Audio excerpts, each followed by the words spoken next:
ஸ்ரீ சங்கரா TV நேயர்களுக்கு நமஸ்காரம். இந்த இனிய காலை பொழுதிலே உங்கள் அனைவரையும் சுபதினம் நிகழ்ச்சியில் சந்திப்பதில் மிக்க மகிழ்ச்சி. இன்று 23/5/2024 இந்த நாள் எப்படிங்கிறத பார்க்கலாம் வாங்கோ. இன்றைய தினம் குரோதி வருடம் வைகாசி மாதம் 10ஆம் தேதி வியாழக்கிழமை. திதி பார்த்தோம்னா பௌர்ணமி திதி இரவு 7:23 வரைக்கும் இருக்கு. அதனை தொடர்ந்து தேய்பிரை பிரதமை திதியானது வந்து விடுகிறது. இன்னைக்கு நட்சத்திரம் பார்த்தோம்னா விசாகம் நட்சத்திரம் காலை 9:13 வரைக்கும் இருக்கு.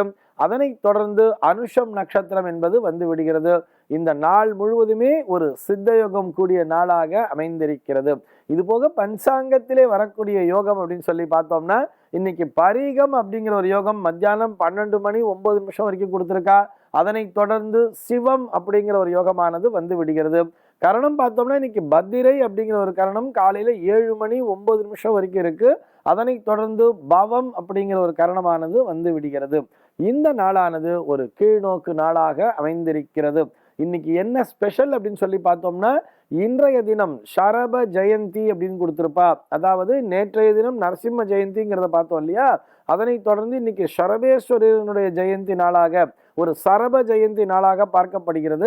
அதே மாதிரி ஒரு சில பஞ்சாங்கங்களிலே இன்றைய தினம் வைகாசி விசாகம் அப்படின்னு கொடுத்துருக்கா. பௌர்ணமி விரதம் என்பது இன்றைய தினம் கடைபிடிக்கப்படுகிறது. சம்பத் கௌரி விரதம் அப்படிங்கிறதையும் பஞ்சாங்கத்துல கொடுத்துருக்கா. அர்த்தநாரீஸ்வர விரதம் அப்படிங்கிறதையும் கொடுத்துருக்கா. இது போக ஆ கா மா வை அப்படின்னு சொல்லி கொடுத்துருப்பா.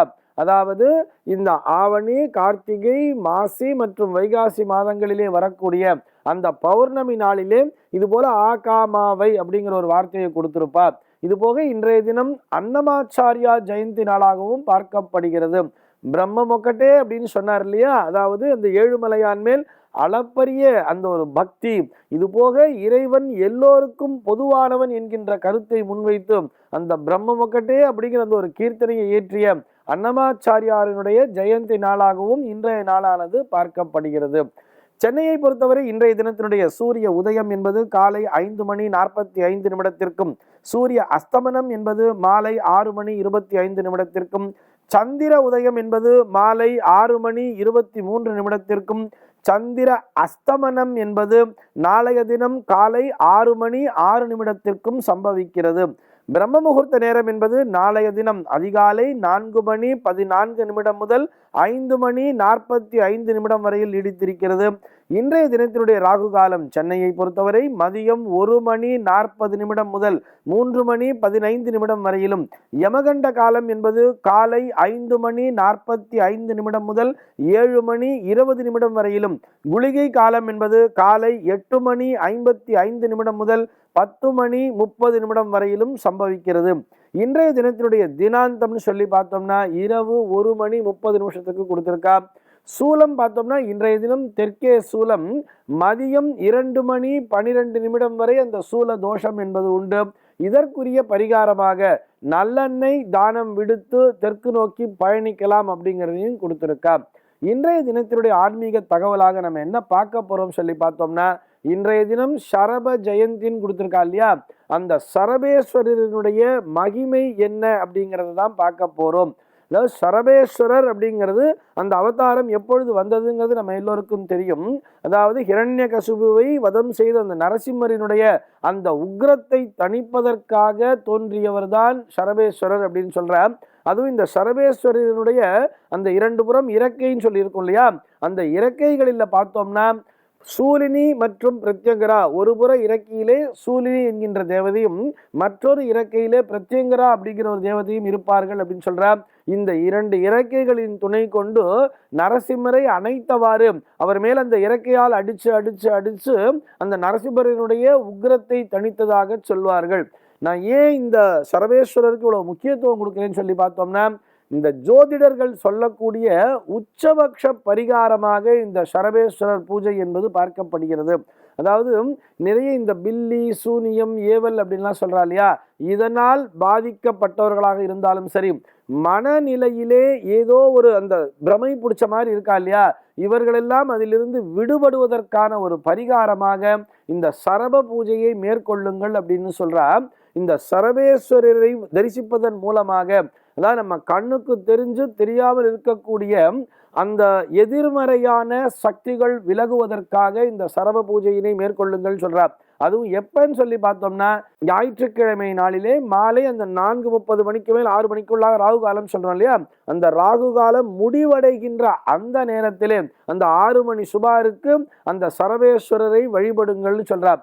அந்த நேரத்திலே சரபேஸ்வரரை வழிபடுவதன் மூலமாக நமக்கு இருக்கக்கூடிய அந்த எதிர்மறை சக்திகள், அதாவது திருஷ்டி தோஷமாக இருந்தாலும் சரி, அல்லது இந்த பில்லி சூனியம் ஏவெல்லாம் சொல்றா இல்லையா, அது போன்ற தோஷங்களும் சரி நம்மை விட்டு அகன்று விடும்னு சொல்றார்.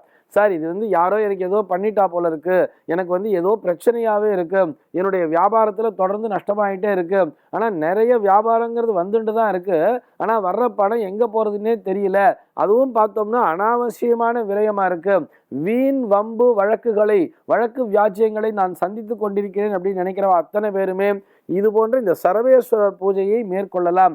அதுவும் அந்த 6 மணி சுமாருக்குன்னு ஏன் சொல்றான்னு சொல்லி பார்த்தோம்னா, அந்த நேரத்திலே தானே நரசிம்மர் அப்படிங்கிறவரும் வந்தார் இல்லையா, அந்த பிரதோஷ காலத்திலே தான் நரசிம்மர் அப்படிங்கிறவரும் வரார். அந்த நரசிம்மரானவர் அந்த ஹிரண்யகசிபுவினுடைய அந்த ரத்தம் அது வெளியில போகாம மொத்தத்தையும் குடிச்சுடுறார்.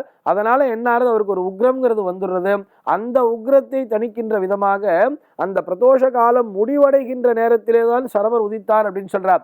ஆக அந்த நேரம் என்பது மிகவும் முக்கியத்துவம் பெறுகிறது. அந்த நேரத்திலே அந்த சரப காயத்ரின்னு சொல்லுவார், அதாவது சாலுவேசாய வித்மஹே பக்ஷிராஜாய தீமஹி தன்னோ சரப பிரச்சோதயாத் அப்படின்னு சொல்லுவார். அந்த மந்திரத்தை நம்மளால எத்தனை அளவுல எந்த எண்ணிக்கையில நம்மளால ஜபம் பண்ண முடியுமோ அந்த அளவிற்கு ஜபம் செய்யலாம். எல்லா சிவாலயங்களிலுமே அந்த சரபர் அப்படிங்கிறது இருக்கும். ஆனா அது எங்க இருக்கும் தான் நமக்கு தெரியாது. ஏதாவது ஒரு தூண்ல கூட வச்சிருப்பான் அந்த சரபேஸ்வரரை, அதை சென்று வழிபட வேண்டியது. அப்படி இல்லைன்னா கூட நம்ம இருக்கிற இடத்துல இருந்தே கூட நம்ம வழிபடலாம்.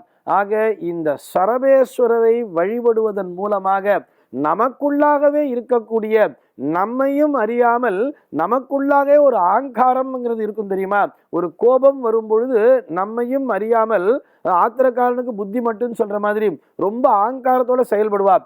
என்ன பண்றோன்னே தெரியாம ஒரு வேகமா கையில இருக்கிறத தூக்கி அடிக்கிறது உடைக்கிறது எல்லாம் பண்றோம் இல்லையா, இது போன்ற அந்த துர்குணங்கள் விலக வேண்டும். அந்த துர்குணங்கள் எல்லாம் விலகி நான் சாந்தமடைய வேண்டும் அப்படின்னு நினைக்கிறவா இந்த சரப பூஜையை மேற்கொள்ள வேண்டியது.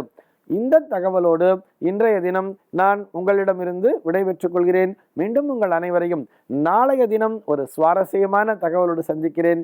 எம்பெருமானினுடைய திருவருளினாலே இந்த நாள் உங்கள் அனைவருக்கும் சுப தினமாக அமைவதற்கு வாழ்த்துக்கள்.